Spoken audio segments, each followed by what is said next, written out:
Numérisation banalisée. Les médias du système disent « Dans l'enseignement en Allemagne, il y a une carence générale ». Ils se réfèrent en particulier à l'enseignement numérique qui doit commencer dès l'école primaire.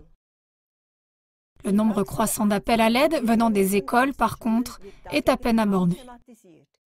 Ces appels à l'aide ne sont pas dus, comme le dit le ministère de l'Éducation, au manque de numérisation, mais à l'agressivité, au manque de respect et au mépris des élèves à l'égard des enseignants.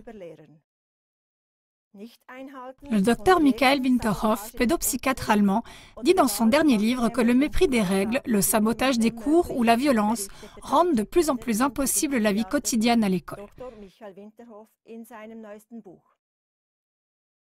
Il n'est pas le seul. D'autres de ses collègues, comme le professeur Manfred Spitzer, voient aussi la cause principale du problème dans un manque croissant de relations entre les enfants et les parents ou les enseignants, et cela est encore amplifié par la numérisation. Mais ni les journalistes ni les politiciens ne prennent suffisamment en compte ces avertissements. D'autres mises en garde concernant la numérisation croissante de l'éducation ne sont pas non plus entendues. Lors d'une conférence, le pédagogue Peter Hensinger dévoile diverses multinationales qui sont des éléments moteurs en arrière-plan. Leur souhait est de rendre superflus tous les enseignants grâce à la technologie.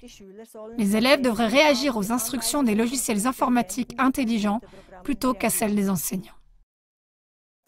Par contre, de nombreuses données de l'élève sont collectées et évaluées en temps réel. L'élève idéal devrait donc constamment être examiné en détail, sans aucune sphère privée et sous le contrôle des multinationales. La nouvelle génération serait alors systématiquement éduquée à devenir des esclaves qui ne sont capables que d'écouter et de faire ce que dit la machine. Le pédagogue Matthias Burkhardt de l'Université de Cologne exige donc que les parents et les enseignants prennent enfin des mesures contre cette technologie. La citation suivante du docteur Michael Winterhoff, pédopsychiatre, psychothérapeute et écrivain allemand, éveille l'attention. Si la relation entre l'enseignant et l'élève n'est pas immédiatement remise au centre de l'enseignement, on peut s'attendre à ce qu'il devienne normal d'avoir des écoles où les enseignants ne peuvent plus se faire respecter et ont même peur des élèves.